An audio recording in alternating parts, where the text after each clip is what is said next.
우리는 글을 읽을 때 글의 장르에 따라 글에 적힌 내용을 다르게 이해합니다. 신문 기사를 읽을 때는 그 기사에 나온 이야기가 다 실제로 일어난 사건으로 받아들입니다. 수필을 읽을 때는 거기에 기록된 것은 글을 쓴 사람이 직접 경험한 것이나 느낌을 적었다고 생각하고 읽습니다. 둘 다 사실이지만 신문 기사보다 수필은 훨씬 더 개인적인 생각이나 느낌이 많이 들어있는 것을 감안하고 있습니다. 시는 어떻습니까? 일단 우리가 이게 시라고 생각하는 순간 기록되어 있는 것을 문자적인 의미 그대로 받아들이지 않습니다. 이게 비유하고 있는 것은 무엇인지 여기에 함축되어 있는 의미들을 찾으려고 하면서 읽습니다. 왜냐하면 함축적으로 비유적으로 표현하는 것이 시의 특징이기 때문에 그렇습니다. 한 프로그램에서 홍은희 씨가 스며드는 것이라는 시를 읽다가 중간에 눈물을 뚝뚝 흘렸습니다. 그 시를 제가 한번 읽어드릴게요. 스며드는 것, 안도현. 꽃게가 간장 속에 반쯤 몸을 담그고 엎드려 있다. 등판에 간장이 울컥울컥 쏟아질 때 꽃게는 뱃속의 알들을 껴안으려고 꿈틀거리다가 더 낮게, 더 바닥 쪽으로 웅크렸으리라. 버둥거렸으리라. 버둥거리다가 어찌할 수 없어서 살 속에 스며드는 것을, 한때의 어스름을 꽃게는 천천히 받아들였으리라. 껍질이 먹먹해지기 전에 가만히 알들에게 말했으리라. 저녁이야. 불 끄고 잘 시간이야. 저도 이 시를 읽다가 눈물이 났거든요. 제가 왜 눈물이 났을까요? 홍은희 씨가 이 시를 읽다가 왜 눈물을 뚝뚝 흘렸을까요? 개가 간장게장이 되는 것이 너무 슬퍼서 그랬을까요? 이건 사실을 쓴 게 아니에요. 개가 알들에게 그런 말을 했을 리가 없잖아요. 그런데 이 시를 읽는데 왜 눈물이 났을까요? 이 개가 비유하는 것이 있습니다. 자식들을 지키려고 몸부림치지만 자신의 힘으로 도저히 자기 아이들을 지킬 수가 없습니다. 그 순간 다 말로 표현하기 힘든 엄마의 마음을 저녁이야, 불 끄고 잘 시간이야 라는 문장 속에 다 담았습니다. 우리는 시를 읽으면서 문자적으로 읽는 것이 아니라 이 표현 속에 무엇을 비유적으로 나타내고 있는지 또 어떤 의미가 함축되어 있는지 찾습니다. 그리고 함축하고 있는 그 의미를 찾게 될 때 거기에서 깊은 감동을 느끼게 되는 것이죠. 문학의 장르에 따라 거기에 쓰여 있는 표현을 문자 그대로 받아들여야 하는 글이 있고 그것이 비유하고 함축하고 있는 의미를 찾아서 그 의미를 받아들여야 하는 글이 있습니다. 객관적 사실을 받아들여야 하는 글이 있는가 하면 지극히 개인적인 생각이나 느낌으로 받아들여야 하는 글도 있습니다. 또 그 글의 표현들을 비유나 상징으로 받아들여서 그것이 의미하는 바를 찾아내야 하는 글이 있죠. 그러니까 이러한 문학 장르에 맞춰서 글을 읽어야지 글을 제대로 이해할 수가 있다고 하는 것입니다. 그렇다면 요한계시록은 어떤 문학 장르일까요? 요한계시록에는 하나의 문학 장르만 있는 것이 아닙니다. 몇 개의 장르가 섞여 있는데 요한계시록의 서두 부분 1장 1절에서 4절에 보면 요한계시록의 문학적 장르가 무엇인지 다 나와 있습니다. 1장 1절에 예수 그리스도의 계시라, 이 계시, 아포칼립시스는 묵시로 번역할 수 있습니다. 그러니까 요한계시록의 첫 번째 문학 장르는 묵시문학입니다. 묵시문학은 BC 200년부터 AD 100년 사이에 유대인이나 기독교인들 사이에 많이 유행하던 문학 양식입니다. 일반적으로 외경으로 분류되는 글 중에 많이 볼 수 있고요. 오늘날까지 40여 편의 묵시문학이 전해져 내려오고 있습니다. 성경 안에 묵시문학은 다니엘서, 요한계시록이 있고요. 묵시적 종말론이 발견되는 곳은 이사야 24장부터 27장까지, 56장부터 66장까지, 그리고 요엘서, 스가랴 9장부터 14장까지입니다. 묵시적 종말론이란 어떤 거냐면요. 묵시적 종말론의 내용을 보면 하나님이 직접 이 땅 가운데 개입하셔서 국가들을 심판하십니다. 그런데 그 심판이 전 우주적이라고 하는 거죠. 그리고 구원의 새 세대가 오는데 하나님에 의해서 우주 전체가 완전히 새롭게 변화될 거라고 하는 그런 내용입니다. 그래서 묵시적 종말론은 초월적인 종말론입니다. 이 초월적인 종말론이 묵시적 신앙의 핵심이죠. 최초의 묵시문학 작품은 에녹 1서인데요. BC 5세기경에 나왔습니다. 이때가 어떤 시대였냐 하면요. BC 586년 예루살렘 성과 성전이 무너지고 바벨론의 포로로 끌려간 그런 시기입니다. 현실에 소망이 없을 때, 그들의 노력으로는 현실이 변화될 가능성이 없다고 느껴질 때 묵시문학이 나왔다라고 하는 거죠. 아무 소망이 없는 그때에 하나님께서 역사 안으로 뚫고 들어오셔서 다 뒤집어 엎으시고 하나님의 백성들을 구원한다라고 하는 것입니다. 하나님 오셔서 다 엎어주십시오. 완전히 새롭게 해주십시오. 낭만과 고통 가운데 있을 때 묵시문학이 나오고 발달했다라고 하는 것입니다. 이렇게 포로기에 묵시문학이 나오다가 좀 살만해지니까 묵시문학이 뜸해집니다. 그러다가 AD 70년 유대인들이 로마에 대항해서 반란을 일으켰다가 로마 티투스 장군에 의해서 예루살렘 성이 무너지고 성전도 무너졌습니다.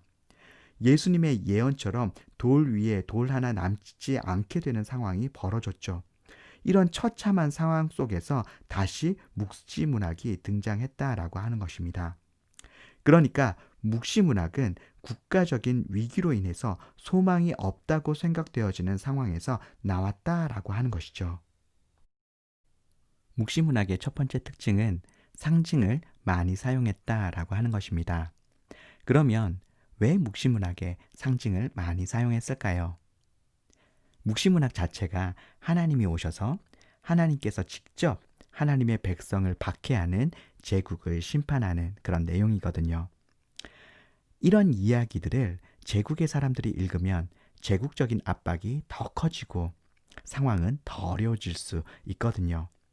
그래서 하나님께서 하나님의 백성을 괴롭히는 자들을 심판하시고 하나님의 백성을 구원하시는 그런 내용의 메시지들을 상징으로 쓰는 거예요.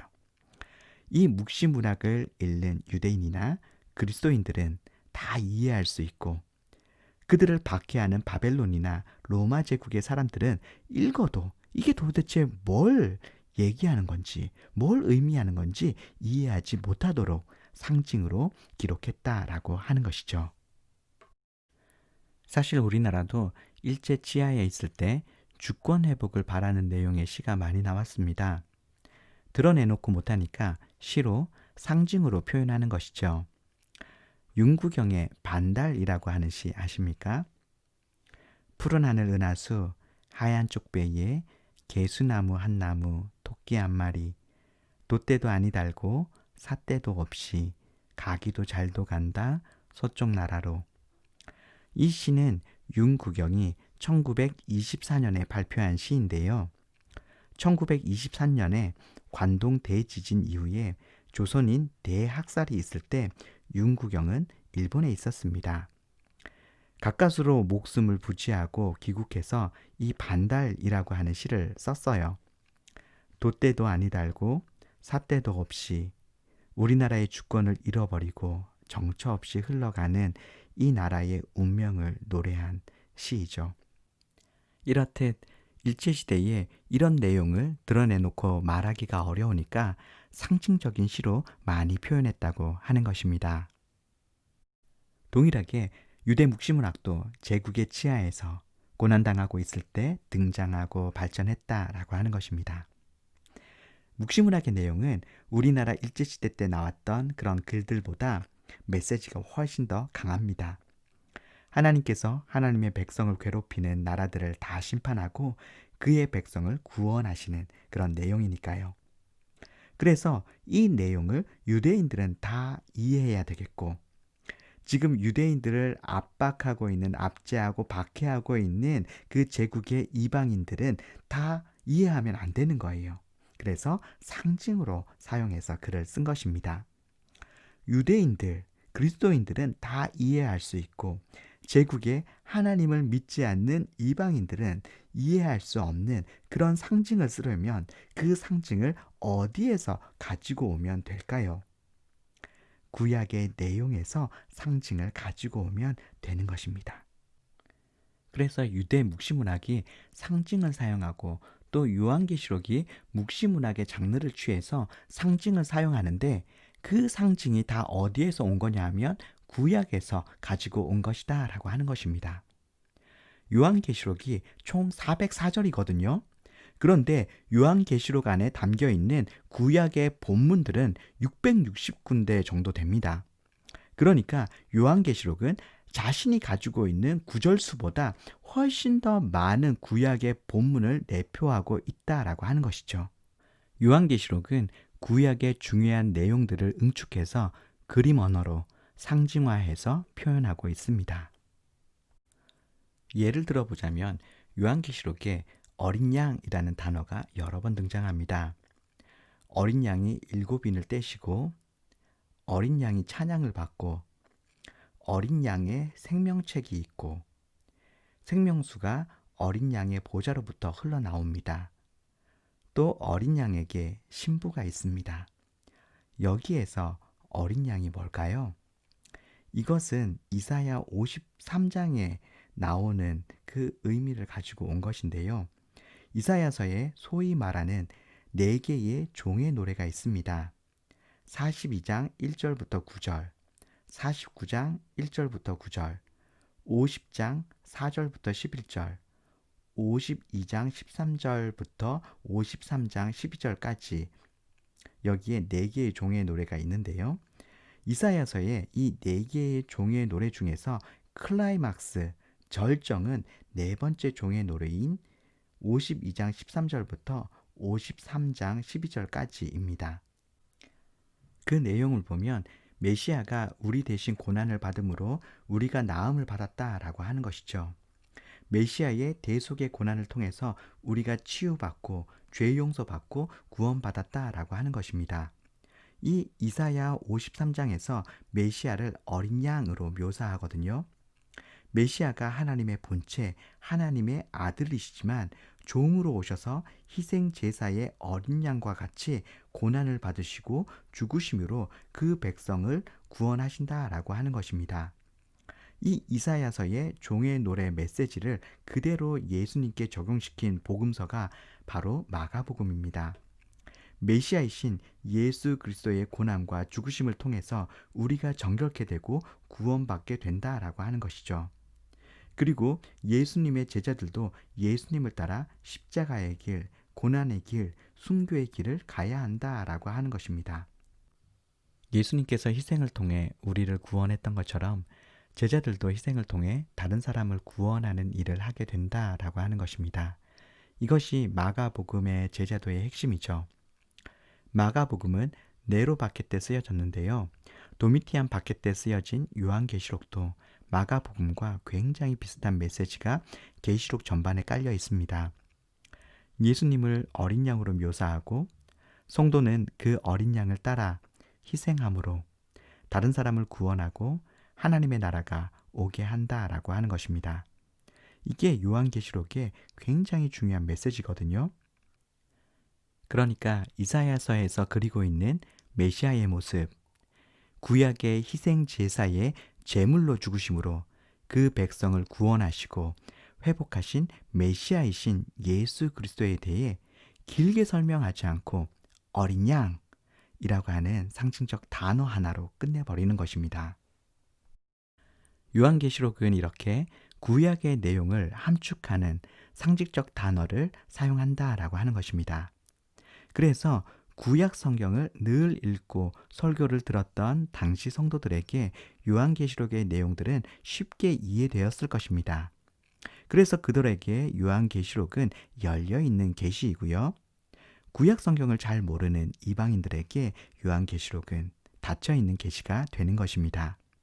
그래서 지금 우리도 구약을 잘 모르면 굉장히 요한계시록이 어렵게 느껴질 것이고요. 구약을 잘 안다면 요한계시록은 쉽게 풀리는 것입니다. 묵시문학가들은 예언자가 아닙니다. 그들은 예언이 그쳐진 시대에 살았습니다. 그래서 묵시문학은 예언이 그쳐진 시대에서 과거의 예언들에 대한 해석이라고 볼 수 있습니다. 물론 묵시문학가들의 환상적인 경험이 묵시문학에 기록되어 있습니다. 그 경험들이 실제일 수 있습니다. 그러나 그 환상적인 경험이 묵시문학 메시지의 근원이 아니라 구약의 예언이 메시지의 근원이라고 하는 것입니다. 구약의 예언이 성취되기를 간절히 바라던 시대에 구약의 예언들을 어떻게 성취될지 재해석하면서 구약과 신약을 연결하는 교량 역할을 묵시문학이 했던 것입니다. 요한계시록은 이 신구약 중간기를 지나 예수님과 사도들의 시대를 거쳤습니다. 이미 구약의 많은 예언들이 성취되었고 이것을 경험했습니다. 또 아직 남아있는 예언은 무엇이 있는지도 알고 있습니다. 이 시점에서 요한은 신구약 전체를 재해석하는 것이죠. 묵시문학이 구약을 재해석한 것이라면 요한계시록은 신구약 전체를 재해석한 것이라고 볼 수 있습니다. 요한계시록이 묵시문학이긴 하지만 일반적인 묵시문학과 약간 차이점이 있기도 합니다. 일반적 묵시문학은 익명성이 특징인데 계시록은 저자가 요한이라고 분명히 밝히고 있죠. 또 일반적인 묵시문학은 상징에 있어서 일관성이 없이 새로운 상징들이 계속해서 등장합니다. 그런데 요한계시록은 상징에 일관성이 있습니다. 한 번 도입된 상징은 여러 번 반복적으로 나타나는 것이죠. 그러니까 요한계시록이 묵시문학의 장르로 기록되어 있긴 하지만 일반적인 유대 묵시문학과는 차이가 있다라고 하는 것입니다. 두 번째, 3절에 보면 이 예언의 말씀 이렇게 되어져 있죠. 그러므로 요한계시록의 두 번째 장르는 예언서입니다. 고든 디피가 구약의 예언서 17권에 나오는 모든 예언들을 다 정리해 봤더니 92에서 93%가 현재일이라고 하는 것입니다. 미래에 대한 얘기는 7에서 8% 밖에 되지 않습니다.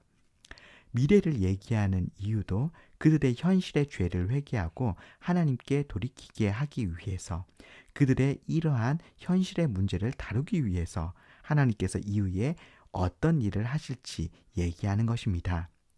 회개케 하기 위해서 미래에 다가올 심판과 구원과 같은 미래의 일을 이야기하는 것이죠. 그러니까 미래의 얘기를 7에서 8% 하는 이유도 현실의 문제를 다루기 위해서입니다.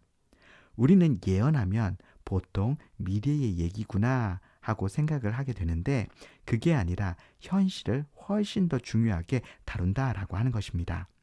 그러므로 예언서는 지극히 현실을 다루고 있고 현실의 문제를 다루고 있고 멀리 언젠가 일어날 일에 대해서 주목하고 있는 것이 아니라고 하는 것입니다.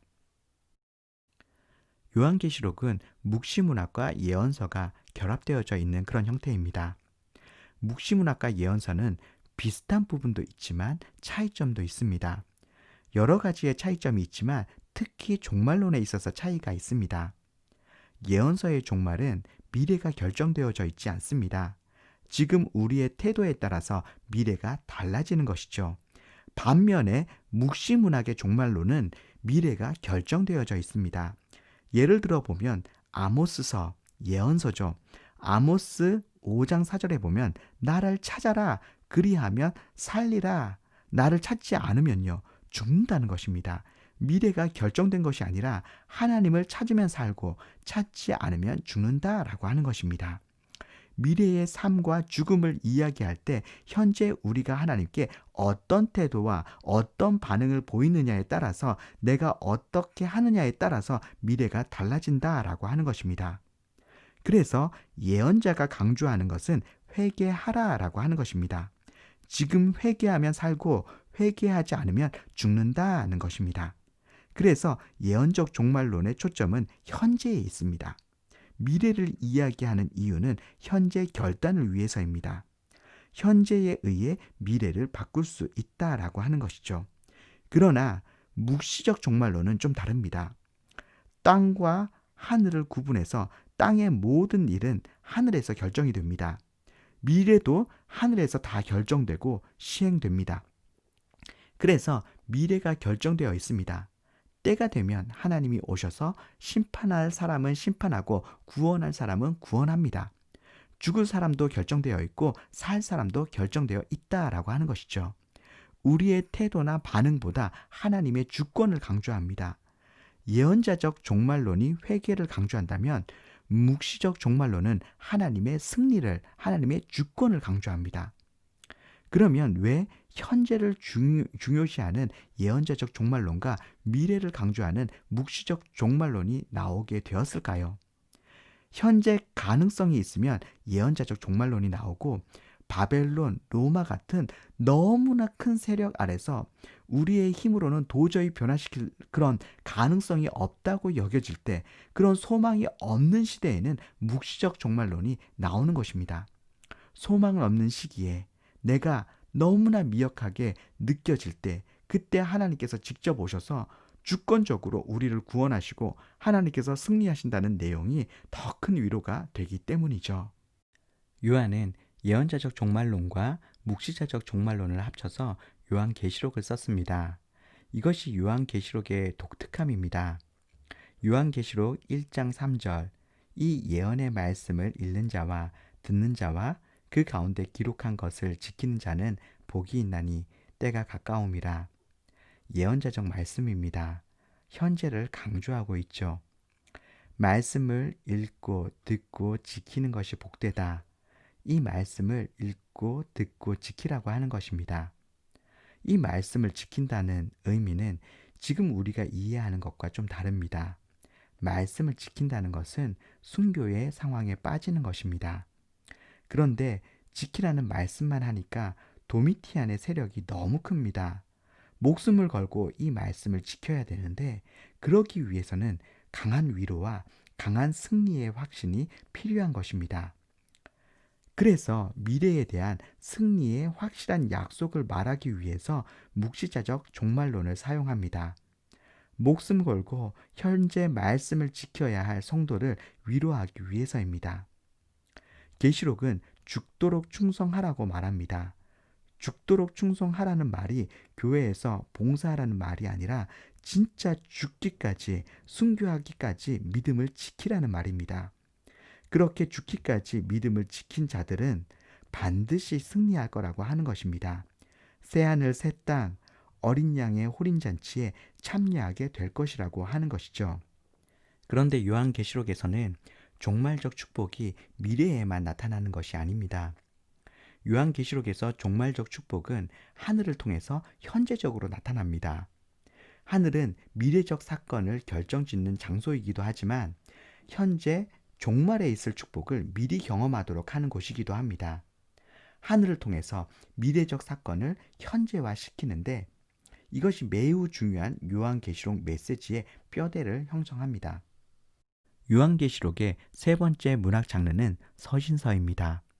1장 4절, 요한은 아시아에 있는 7 교회에 편지하노니. 요한계시록은 사도 요한이 소아시아의 7 교회에 보낸 편지라고 하는 것입니다. 요한계시록 2장부터 3장에 보면 7 교회를 향한 메시지가 나옵니다. 에베소에서 시작해서 서머나, 버가모, 두아디라, 사데, 빌라델비아, 라오디게아로 끝납니다. 그런데 이 교회의 순서는 아무렇게나 나열된 것이 아니라 이 순서는 당시 우편노의 순서였습니다. 편지는 편지를 읽는 사람이 그 내용을 이해해야만 합니다. 아무리 비밀 편지라도 받는 사람은 그 편지에 쓰여진 것이 무슨 의미인지 알아야 하는 것이죠. 만약 받는 사람이 그 편지의 내용을 알 수 없다면 그것은 편지로서의 기능을 상실하는 것입니다. 예전에 추노라는 드라마를 보면 각지에 숨어 지내는 장수들에게 비밀 편지를 보내는 장면이 나옵니다. 거기에 보면 장수들이 편지를 받았는데 하얀 백지예요. 그런데 장수들은 그 편지를 어떻게 읽어야 하는지 그 방법을 다 알고 있습니다. 물에 띄우니까 검정 글씨가 드러났습니다. 장수들은 거기에 쓰여진 글을 읽고 나서 증거를 없애기 위해서, 아무도 못 보게 하기 위해서 그 편지를 씹어 먹어버립니다. 이렇게 아무리 비밀 편지여도 받는 사람은 그걸 어떻게 읽어야 하는지 안다라고 하는 것이죠. 비밀 편지여도 받는 사람은 그걸 어떻게 읽어야 하는지 알아야 하는 것입니다. 만약 그렇지 못하다면 그 편지는 편지로서의 기능을 상실하는 것이죠. 요한계시록도 편지이기 때문에 이 편지를 받는 7교회 성도들은 이 내용을 다 알았을 거라고 하는 것입니다. 더구나 당시 사도들이 보내는 편지는 편지를 받는 교회의 구체적인 문제와 상황에 가르침을 주는 말씀이었습니다. 그래서 사도들로부터 교회에 편지가 오면 교회에서는 예배 때 성도들이 함께 모여서 그 편지를 읽고 함께 은혜를 받고 삶에 적용했다고 하는 것이죠. 그러니 요한계시록도 사도 요한이 소아시아 7교회에 보낸 서신으로서 소아시아 교회들이 예배 때 읽고 그들의 삶에 주어지는 구체적인 가르침을 듣고 교훈을 얻었을 거라고 하는 것이죠. 요한계시록은 하나님의 예언의 말씀을 묵시의 옷을 입혀서 7교회에 보낸 편지입니다. 묵시의 가장 큰 특징은 상징적으로 표현한다고 하는 것이고, 예언서도 그렇지만 서신서의 특징도 실제 상황 속에 있는 독자에게 구체적인 말씀을 해주는 것입니다.